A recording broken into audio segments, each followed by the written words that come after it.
안녕하세요. 반투자 커뮤니티 멘토를 맡고 있는 이발톡톡입니다. 요즘 이제 시장이 좀 살필 게 많아서 방송을 좀 못 올렸어요. 그래서 오늘부터는 또 해서 이제 특이사항이 당분간은 3월달까지는 많이 없을 것 같아서 오늘부터는 좀 영상을 많이 올릴 수 있도록 그렇게 노력을 하겠습니다. 자, 가치주에 대한 생각. 이제 이 가치주라는 게 뭘까? 오늘은 여기에 대해서 좀 생각을 해볼까 해요. 야, 그래서 가치주는 뭐고?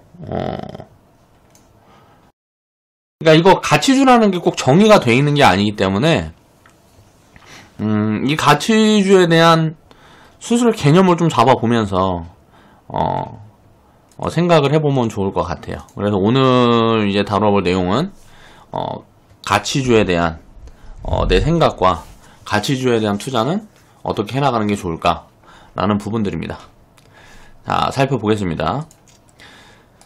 이제 가치주의 개념을 이제 고민을 하고 상상력을 발휘를 하자. 저는 이제 무슨 일을 하든지 간에 이 상상력이라는 거를 되게 좀 중요시해요.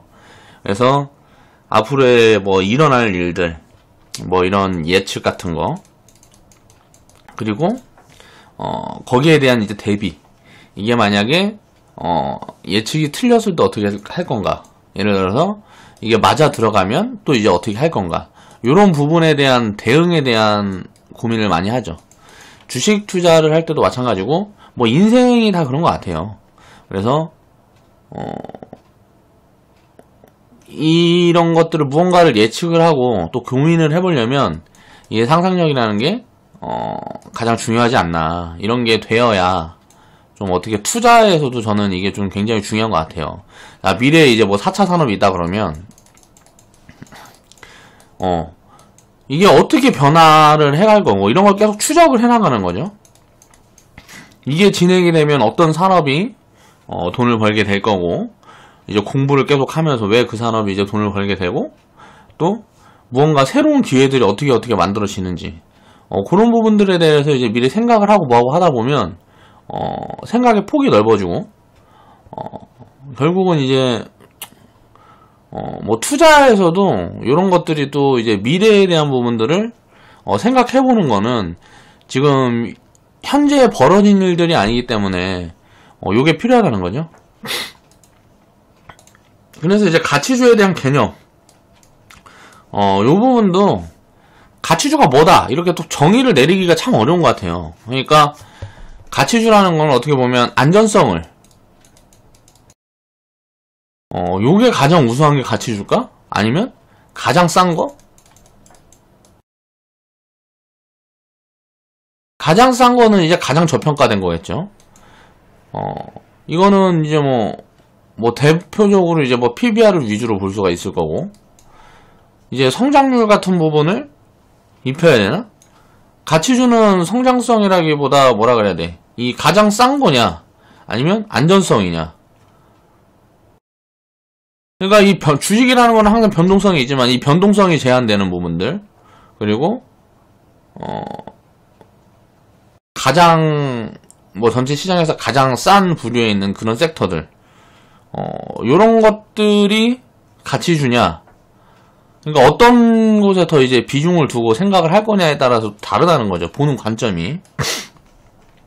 그래서 가치주는 무엇일까? 이거 말고도 이제 다른 뭐 안전성, 또 저평가, 이거 외에도 뭐 여러 가지가 있겠죠. 거기에서 이제 자기가 기준으로 두는 것들, 그런 것들을 좀 정의를 해서, 또 이제 뭐 이런 것들도 있을 거고, 변동성이 약한 거, 이게 약한 거, 요런 것들도 또 기준으로 잡아볼 수 있을 거고, 뭐, 안전성. 그러니까 변동성이 약하다는 게 어떻게 보면 안전성하고 이제 비례되는 거니까. 그리고 싼 거. 이제 뭐 저평가. 그리고, 산업 구조. 이게 뭐 성숙산업에 들어가 있는 거라든가, 아니면, 우리 의식주에 꼭 필요한 거라든가, 성장성보다는, 그런 쪽에 좀 비중을 두는 게 가치주가 아닐까 저는 그렇게 생각을 해요. 그래서 이제 현재 자산 가치에 비해서 절대적으로 저평가가 확대되어 있는 기업. 요런 걸 제가 이제 여기서 얘기한 게 이제 싼 거 얘기한 거죠, 아까. 그리고 판매 제품의 수요가 꾸준하지만 성장이 제한된 기업. 이거는 이제 굴뚝산업으로 볼 수 있죠. 굴뚝산업은 이제 뭐라 그래야 되지? 자산가치. 자산가치보다 저평가가 되어 있고, 또 앞으로 망하지 않을 뭐 그런 기업. 그러니까 음식료, 뭐 원자재, 철강, 시멘트, 전기, 특히 이 중에 이제 음식료라는 거는 음식료는 또 모르겠는데 전기 관련주 이거는 이제 공공재 부분이 있기 때문에 전기가스업 거의 비쌀 때가 잘 없어요. 항상 싼데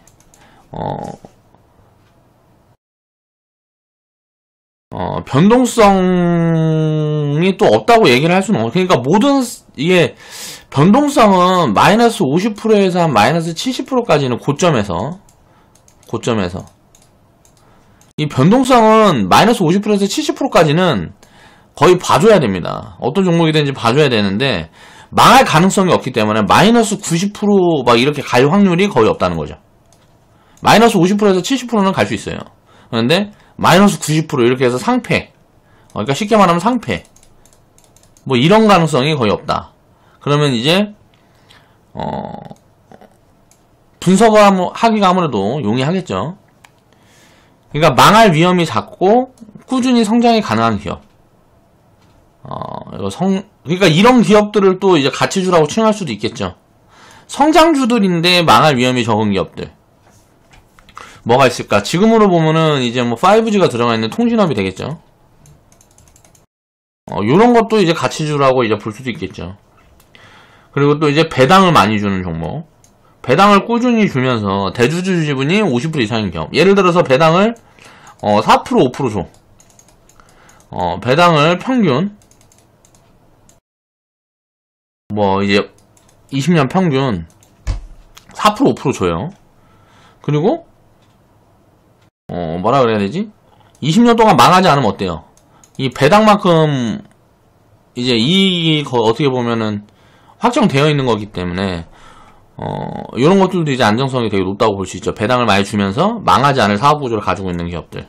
이게 보면은 뭐 증권, 보험 이런 게 대표적이겠죠. 저는 이제 금융 섹터 중에 은행은 개인적으로 이거는 사실 내가 너무 비관적으로 생각하는 걸 수도 있어요. 근데 이제 은행은 개인적으로 나는 망할 위험이 되게 크다고 보고 있습니다. 언젠가는. 근데 이제 증권하고 보험 업종들은 상대적으로 은행 섹터보다는 은행 기업들보다는 망할 위험이 적지 않을까라고 생각을 하고 있어요. 그러니까 가치주라는 것들도 이 개념이라는 게 전부 다 똑같을 수는 없을 것 같아요. 이 부분에 대한 거를 생각을 많이 해보고 이제 뭐 그러니까 투자 계획을 잡아보는 거죠. 투자 계획을 잡을 때는 항상 가치가 기본이 돼야 되겠죠. 지금 가치가 지금 싸다 비싸다가 기본이 돼야 된다는 거예요. 그러니까 어떤 섹터가 가치주가 아니고 그 섹터가 쌀 때가 가치주인 거예요. 어떤 섹터가 이렇게 있어요. 전기가스업도 이게 평균적으로 이렇게 높은 구간일 때가 있어요. 전체적으로 우리 시장이 높은 구간일 때 시장 밸류가 그러면은 이거는 전체 시장 전체에서는 이제 저평가일 수 있지만 이 종목의 이 평균을 봤을 때는 이게 고평가 저평가일 때가 또 따로 있다. 고평가가 아니고 비쌀 때 쌀 때가 따로 있단 말이에요. 상대적으로 비쌀 때 상대적으로 쌀 때. 그러니까 상대적으로 쌀 때만 편입을 해봐야 되는 게 어떻게 보면 가치주고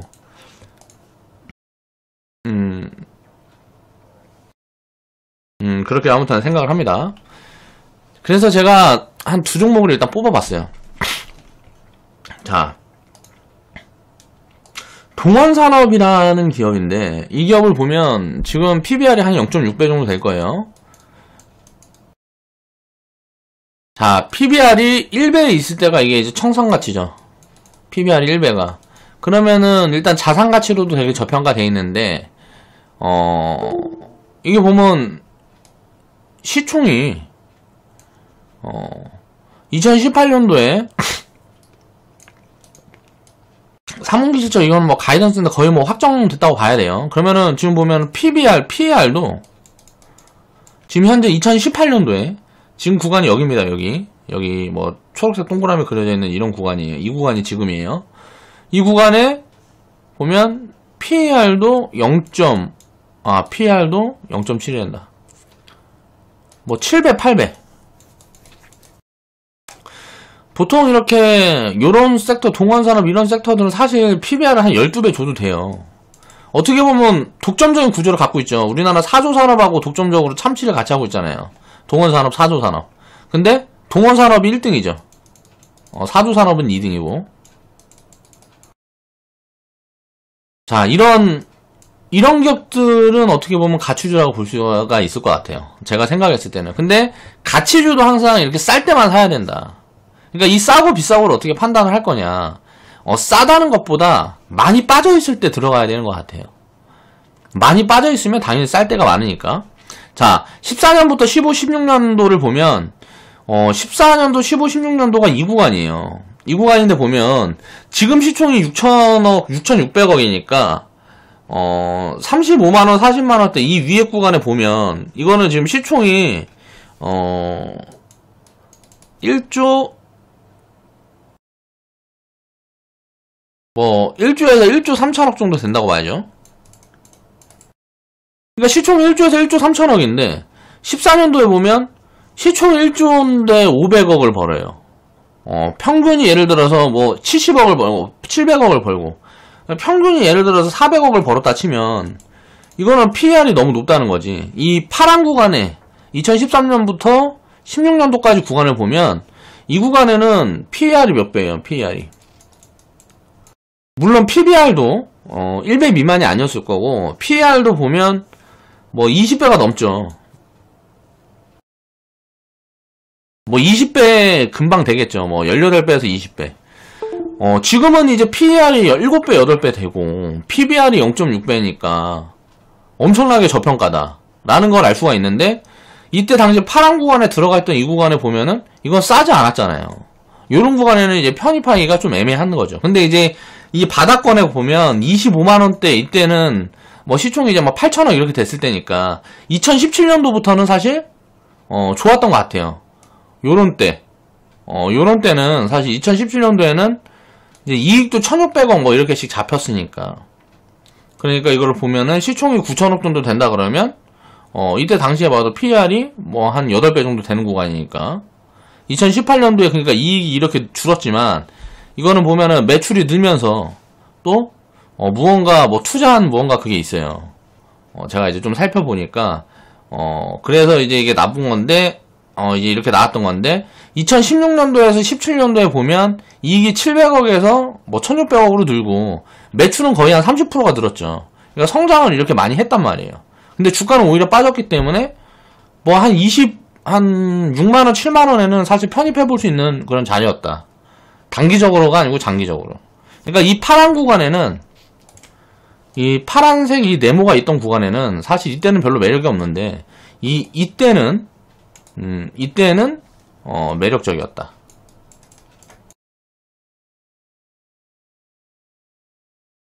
그러니까 주가는 지금 마이너스 25% 만약에 2017년도 한 중반이나 뭐 이때 샀으면 중순이나 이때 샀으면 주가는 한 마이너스 20% 찍혀 있을 거예요.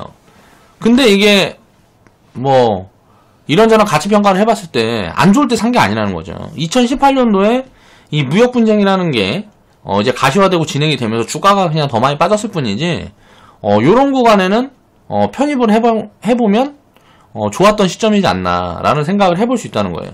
이 파란 구간에 있을 때는 가치 판단을 했을 때 이게 아무리 사업 구조가 안정적이고 뭐하고 한다 그래도 이때는 고평가였다는 거죠. 그러니까 가치주라고 항상 저평가 구간에만 놓여있는 게 아니라는 거. 이런 것들을 이제 생각을 해봐야 되고. 자, 참치를 보면은 우리가 10년 전에도 먹었고 20년 전에도 먹었죠. 저는 이제 초등학교 때 굉장히 좋아했어요. 거의 뭐 없으면은 힘들어할 정도로 막 참치랑 막 고추장이랑 비벼갖고 김치 올려갖고 먹고. 아무튼간. 그래서 2002년도에 보면 이런 기업들도 이제 뭐 2년 월드컵 때 거의 뭐 바닥 구간이 한번 나왔죠. 이때가 뭐가 있었어요. 아무튼간 이라크 사태였나? 뭐가 있었고 이제 6,000원에서 지금까지 보면 이게 6,000원에서 이게 40만원까지 성장을 했단 말이에요. 그러니까 주가가 6,000원에서 40만원까지 올라왔으니까 참치 팔아갖고 이렇게 돈을 번 거잖아요.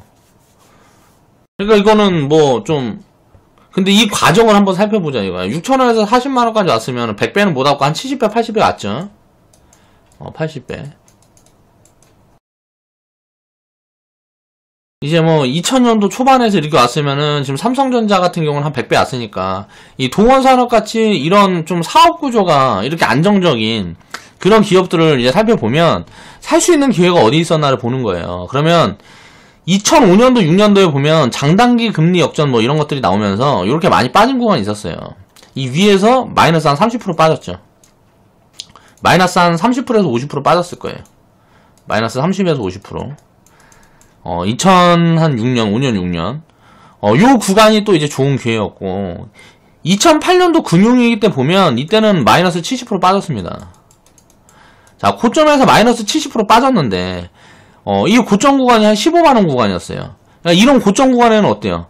지금도 보면 일단 40만원까지 갔었지만, 결국은 지금 이렇게, 또 리스크가 나오니까, 고점에서 한, 몇 프로 빠져? 40만원에서. 마이너스 50% 이상 빠졌잖아요. 지금 고점에서 보면. 2018년도에도. 그러니까 이 자리에서 살지 지금까지 그냥 두고 있으면 별 매력이 없죠. 근데 이런 밑에 구간에 사면 이 자리는 평생 안 온다는 거예요. 이런 리스크 구간은. 자, 2011년도에도 리스크가 있었습니다. 마찬가지입니다. 환율 조작국 지정. 이게 나오면서 보면은 마이너스 한 30%. 마이너스 30%에서 마이너스 50%.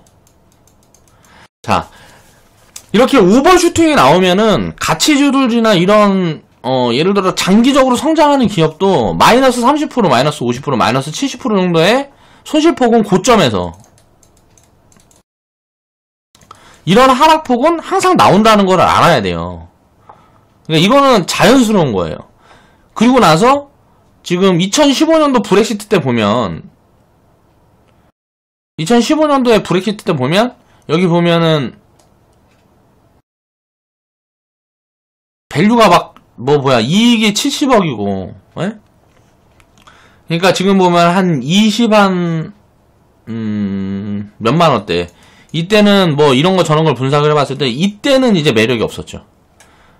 그러니까 2015년도 브렉시트 때 빼고는 장단기 금리차 역전이었을 때 2008년도 금융위기였을 때 환율 조작국 지정되었을 때 그리고 지금 미중 무역 분쟁일 때 요럴 때는 항상 좋은 포지션이 된단 말이에요. 그러니까 동국산업은 지금 저는 이제 개인적으로 굉장히 좋은 자리라고 생각을 하고 있습니다. 여기에서 이제 바닥을 좀 잡으면 뭐 이렇게 올라갔다 이렇게 잡을 수도 있고 어느 구간 이제 뭐 한 5, 6개월 구간에서 이제 잡으면 장기 보유하기 굉장히 좋은 시점이라는 거죠. 한국에서는 물론 이제 이 참치 뭐 이런 부분들이 이제 산업적이 이제 성장은 힘들어요. 그런데 이제 수출 같은 부분들을 이제 볼 수 있겠죠. 그러니까 이제 기업에 대한 걸 또 생각을 해보면 참치 수요가 전 세계에서 가장 높은 게 보면 일본인데 일본에서는 이상하게 이 참치 캔이 별로 인기가 없다 그래요. 그래갖고 이런 부분들은 이제 이유는 잘 모르겠는데 무언가 또 이제 성장할 수 있는 그런 것들을 이제 앞으로 찾아가겠죠.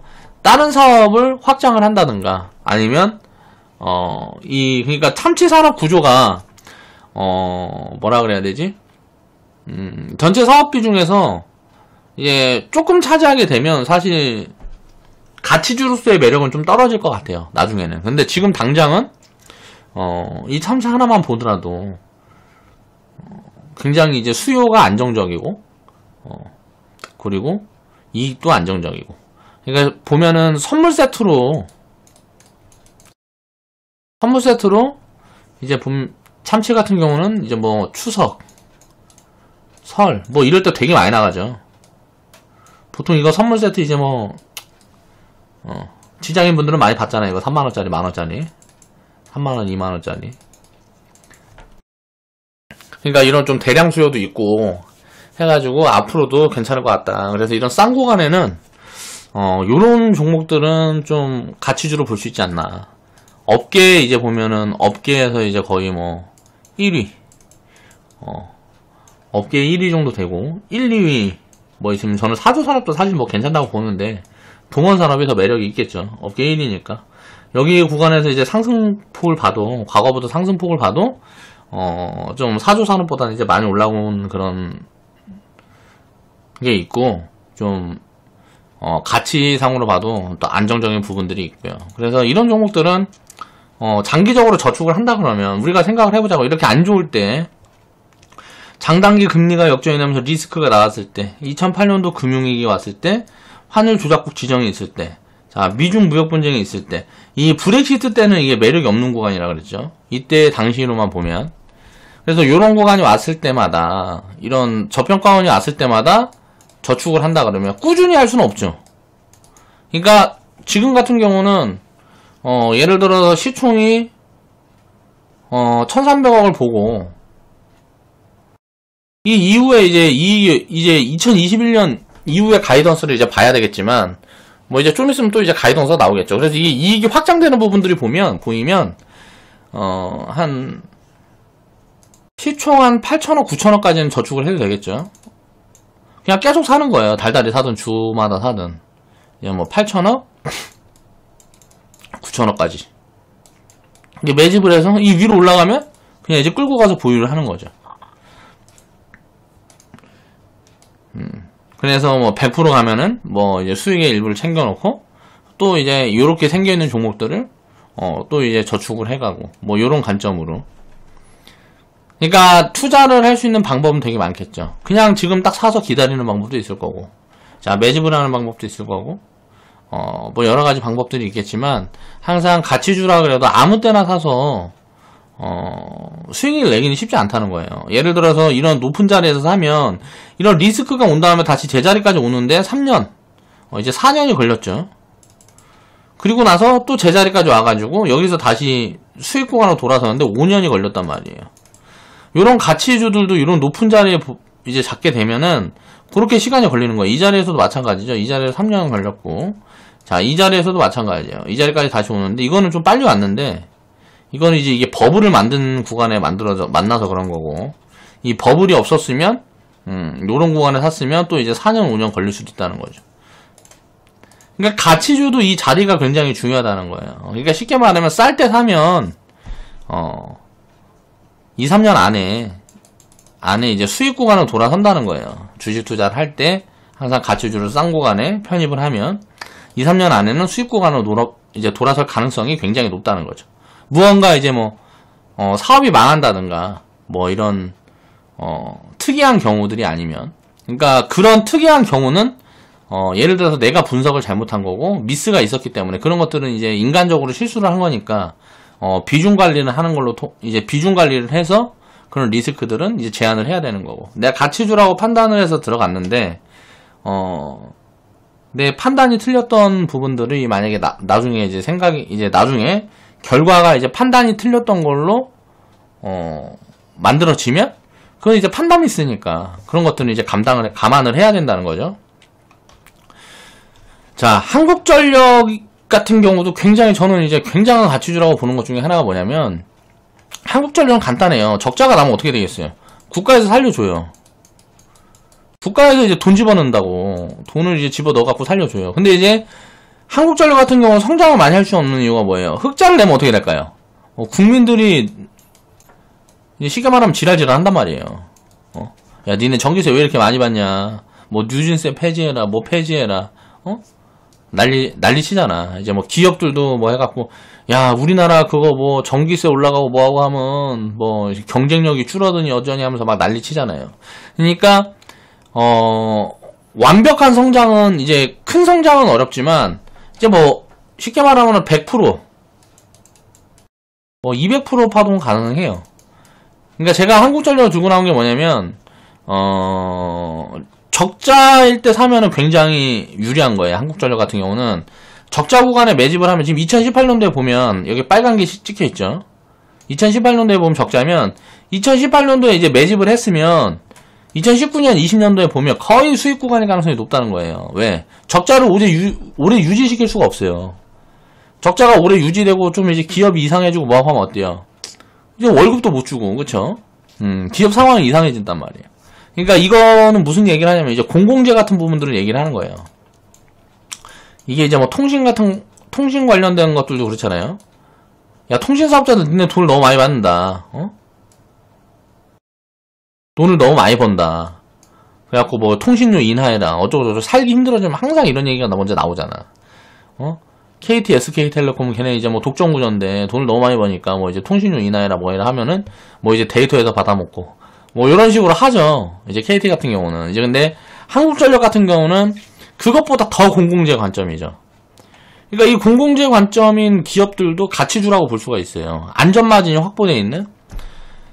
제가 이제 2017년도 6월 달에 이 한국전력은 내가 영상에서 이제 얘기를 했다가 욕을 뒤지게 먹었는데, 9월 달이니까 1, 2, 3, 4. 1, 2, 3, 4, 5, 6. 그러니까 한 43,000원? 뭐 2,000원? 이때 이제 얘기가 나왔을 거예요. 그러니까 보면은 이 구간인데, 기술적으로 보면 이 구간이고, 이때도 굉장히 쌌죠. 그래서 제 개인적인 생각으로는, 이 밑에 구간까지, 이 하단까지 빠지려면은, 이거는, 금융위기 뭐 여기 와야 된다. 그러니까 지수가 이때 당시 2,400, 500포인트였으니까, 2,000포인트까지 와야 된다. 자, 2,000포인트 밑으로 내려갈 수가 없다. 2,000포인트 밑으로 내려간다고 해도 빠르게 되돌리면 올라오고, 그렇게 될 수 있는 이유는, 시장 가치가 너무 싸다. 우리가 과거 데이터를 보면 2008년도 이때랑 시장 가치가 똑같은데 지금 2018년도가요. 밸류에이션으로 보면 밑에가 똑같아요. 근데 지금 기업들이 이익이나 뭐 이런 것들이나 이런저런 상황들이 훨씬 좋은데 이때랑 똑같다? 이거는 말이 안 되는 거지. 그래갖고 이때랑 똑같게 되려고 그러면 2000포인트까지 내려와야 되는데 그렇게 내려올 가능성이 없다라고 저는 봤기 때문에 이 자리에서 이제 추천이 들어갔던 거고. 근데 내려와 버렸죠. 2000포인트까지. 결과론적으로. 그래서 우스갯소리를 제가 이제 한국전력 같은 경우는 25,000원 막 여기 가면은 제가 영상에서 이제 뭐 집하러 사도 된다 뭐 이런 얘기를 했었어요. 이건 금융위기가 아니면 안 올 거니까. 근데 금융위기 수준의 밸류로 왔잖아요 지금. 그렇게 오면서 정말 25,000원 그 구간까지 내려와서 이제 뭐 터치를 하고 이제 반등이 나온 건데, 이제 바닥은 요 정도 선에서 잡히겠죠. 이제 3만원 밑에 선에서 이제 바닥은 잡힐 거고, 25,000원 뭐 살짝 이탈을 할 수도 있겠지만, 뭐 이탈 가능성은 거의 없고, 바닥은 나왔다 보여지고요. 3만원 밑에 구간에서 이제 바닥을 잡은 다음에 이제 상승 추세가 진행이 되면, 지금 구간으로는 이제 45,000원. 그러니까 제가 처음에 추천드렸던 43,000원 이런 자리에 한번 걸릴 수가 있겠죠. 자, 밸류 측면으로 보면, 2년 후 3년, 지금 이제 시총이 한 20조, 200조 정도 20조 정도 되니까요. 이게 2조를 버는 게 보면 2020년도 2년 후죠. 2년 후에 보면 이제 PER이 10배예요. 지금 가격으로 그대로 있을 때. 그렇죠? 근데 이제 자산을 지금 가지고 있는 것들이 굉장히 많이 있기 때문에, 그러니까 자산 가치가 굉장히 높아요. 자산 가치가, 그러니까 PBR이 거의 보면은 뭐 0.2배, 내가 알기로는 0.4배 미만에 있거든요. 그렇기 때문에 이 PER은 사실 한국전력 같은 기업은 이 PER로 보기보다 그냥 장기적으로 매집을 해서 그러니까 주가가 조금 올라가면 이제 뭐 200%, 300% 이렇게 단기적으로 만들어낼 가능성은 없지만, 지금 보면은 공공재 부분에서 통신 같은 경우 보면 어때요? 통신 같은 경우 보면, 자, 5G로 엮여서 4차 산업으로 모멘텀을 받고 가고 있죠. SK텔레콤, KT, 뭐 LGU 플러스 이런 기업들 보면 우리나라 통신 3사들이 이런 모멘텀을 가지게 됐어요. 자, 그러면 한국전력 같은 경우는 이제 우리가 상상력을 발휘해 생각을 해보면 전기잖아, 전기. 그렇죠? 자, 이게 신재생 에너지로도 엮일 수 있죠. 사실 우리나라에서 가장 규모면으로 많이 뭐 이제 태양광이라든가 많이 투자하는 거는 이제 뭐 한국전력이라고 볼 수 있고요, 사실. 그래서 한국전력이 신재생 에너지 기업으로도 볼 수 있습니다. 그리고 나서 또 보면 이제 전기차, 뭐 이제 뭐 이런 것들, 전기차 이런 것들 진행이 되면 이제 인프라가 많이 깔리니까 여기로 이제 수요가 굉장히 늘어날 수 있다는 거죠. 그러니까 기업들의 수요도 늘어날 수 있고, 뭐 이제 자동화가 더 많이 되고 뭐하고 하면 전기 수요는 이제 지속적으로 확장될 수밖에 없고, 앞으로. 그러니까 미래를 보면은 이 안정성은 앞으로 10년, 20년 후에도 계속 유지가 될 거고, 이 성장성이라는 것도 어느 정도는 봐줘야 되지 않나. 그러면은, 통신기업들만큼 나중에는 이제 매력적인, 그런 구간에 이제 한국전력이라는 기업도 놓일 수가 있겠다. 그러니까 요렇게 생각을 해볼 수 있다는 거죠. 그러니까 제 판단에 있어서의 가치주는 공공재 부분, 공공재 부분과 이제 보면은 산업 구조가 어떻게 보면 이거는 이제 동원산업 같은 경우는 음식료로 분류를 해볼 수가 있겠죠. 우리한테 꼭 필요한 거, 이제 뭐 의식주, 뭐 여기에서 이제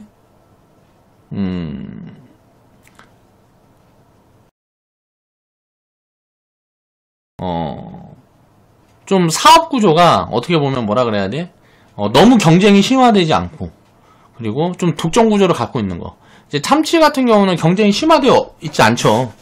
요즘은 뭐 다른 데들도 대기업들도 좀 들어가는 것 같긴 한데 거의 보면 동원산업, 사조산업밖에 없으니까. 그러니까 이런 경우는 좀 이제 경쟁이 좀 심하지 않고 이렇게 돼 있으니까 굉장히 좀 좋다고 볼 수가 있고, 또 하림 같은 기업도 좋다고 볼 수 있죠. 어떻게 보면 닭고기 부분에서는 우리나라에서 거의 독점적인 지위를 가지고 있으니까 경쟁은 이제 앞으로 좀 심해질 수 있죠. 닭고기 그 육계 관련해서는. 이제 참치 같은 경우는 앞으로도 경쟁이 심해지긴 어려울 거라고 보고 있고, 이제 뭐 하림이나 이런 육계 관련된 부분들은 지금 라면 같은 경우가 보면 경쟁이 굉장히 심하잖아요. 그러니까 이 경쟁이 심한 산업군은 좀 사실 가치주라 그래도 별로 그렇게 매력적이지 않다. 장기적으로 봤을 때는 저는 그렇게 생각하거든요. 이런 관점으로 이제 살펴볼 수가 있다는 거죠. 그래서 이런 것들을 우리가 미리 캐치를 해서 10년, 20년 투자를 해가면 어떻게 될 건가를 생각을 해보면, 주가가 많이 움직이지 못하는 이런 구간을 만나게 되면, 이게 동원산업만이 아니고, 이렇게 시총이 좀 어느 정도 되는 기업 말고, 시총이 작은 기업들 중에 이런 기업들도 많이 있을 거예요. 보면은 과거에 이제 이, 참치 산업이 어떻게 보면 이런 독점적인 구조를 갖고 있고, 장기 성장해 나갈 거다라고 생각을 하고, 2001년도부터 2004년도까지 한 4년을 꾸준히 저축을 해서 이제 모았던 사람들이 있다고 생각을 해보자고요. 그러면은 지금까지 보유하고 있고 앞으로도 계속 보유를 해나가겠죠. 이동안 이제 배당을 받았던 것들 살짝 요럴 때만 이제 비중을 줄여줄 수도 있겠고, 그냥 비중을 줄이지 않고 끌고 갈 수도 있겠지만, 이제 뭐 가치 판단을 해서 비중을 줄이고 뭐하고 하는 것도 어떻게 보면 트레이딩 개념이니까, 이제 경쟁이 예를 들어서 뭐 이 참치 산업에 진출하는 업체가 뭐 5개, 6개 이상 된다. 뭐 요렇게 되기 전에는 내가 보유를 하겠다라고 생각을 하면 사실 이런 거 보지 않고 그냥 계속 보유를 해도 되겠죠. 적자가 들어서기도 되게 어렵고, 적자가 들어서도 예를 들어 투자 같은 부분들이 아니면 바로 되돌릴 가능성이 높다. 그러니까 신산업에 투자를 또 이제 과하게 해가지고 무슨 뭐 이익이 훼손된다든가 요런 때가 아니면, 예를 들어서 나는 끝까지 보유를 하겠다라고 생각하면 그냥 쥐고 가도 되는 거예요, 이런 기업들은. 그렇게 됐을 때 이제 우리가 보면 이제 뭐 50배, 100배 장기적으로 뭐 10년, 20년 보면 이런 수익률들을 만들어낼 수 있다는 거죠. 5000%, 10,000%죠. 물론 내 전체 주식 투자 비중의 전부가 여기 들어가 있으면 이렇게 절대로 보유를 할 수가 없습니다. 내 자산의 굉장히 작은 부분이 총 자산의 작은 부분이 들어가 있을수록 이렇게 보유를 할 수 있는 가능성이 높아져요. 우리도 이런 부분에서 편입하고 있는 부분들이 있고요. 우리 회원분들과 저도 이제 분석을 해서 이런 관점으로 크게 먹자고 편입해가는 부분들이 있고, 요런 구간에 팔고, 요런 구간에 사고 하면서 트레이딩하는 비중도 있고, 요런 비중들이 섞여가면서 결국은 복리를 키워주는 거죠. 어떻게 보면, 가치주라는 게, 생각보다 우리가, 이 개념 정리하는 게 쉽지 않을 거예요. 저도 이게 보면 이 개념 정리를 예를 들어서 정확히 한 거죠. 내가 이거 가치주라고 가치주 투자를 할 거다. 가치주 투자를 할 거다 내가 생각을 했으면 준비를 해야겠죠. 어떻게 할 거냐? 라는 걸 생각을 했을 때 내가 이 투자를 어떻게 진행을 할 거냐? 자, 무조건 싼 것만 찾는다. 이 싼 걸 찾을 수 있는 방법. 자, 뭐 PBR이 얼마 이하. 예를 들어서 이런 것만 뽑는 거죠. 뭐 PBR이 뭐 0.8 이하. 그리고 PER이 10배 이하. 그리고 무슨 뭐 이런 기준을 하나씩 두는 거예요. 뭐 시총이 예를 들어서 나는 이제 나중에 좀 이익 탄력을 보고 싶다. 그러면 이제 시총이 뭐 5천억 미만, 1조 미만. 1조 미만. 아니면 이 시총 같은 경우는 사실 좀 이렇게 안 봐도 될 거고, 싼 거 이렇게 있으면 또 이제 독점 구조. 아까 이제 참치산업 그거 이야기했던 거지만 한국전력 같은 경우도 마찬가지잖아요. 독점 구조를 가지고 있잖아요, 한국에서. 근데 이 독점 구조에 대한 걸 내가 기준을 어떻게 세울 거냐. 이제 뭐 경쟁이라든가 산업에 이제 진입해 있는 사업자들이 작은 것들, 경쟁이 거의 없다시피 한 것들, 이런 독점적인 구조를 갖고 있는 기업들을 추리겠다.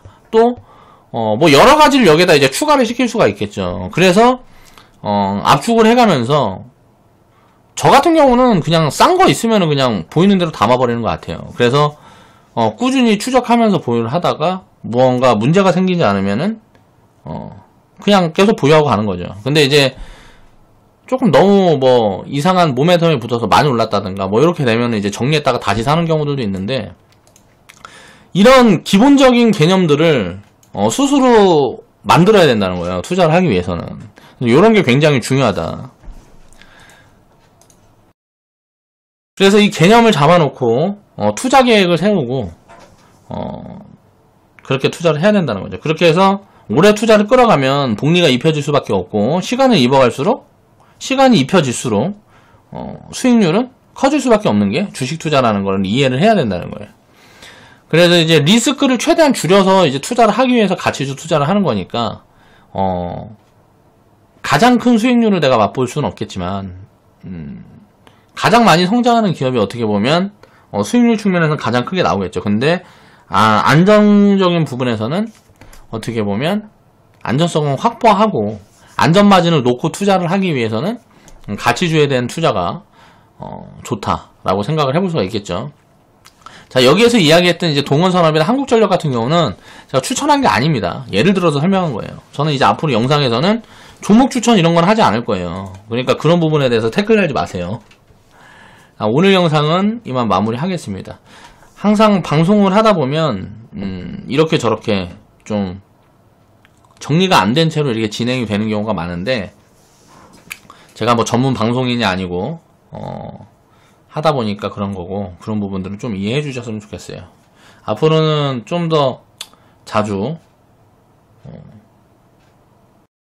영상을 올릴 수 있도록 노력하겠습니다. 자, 긴 영상 시청해 주셔서 감사합니다.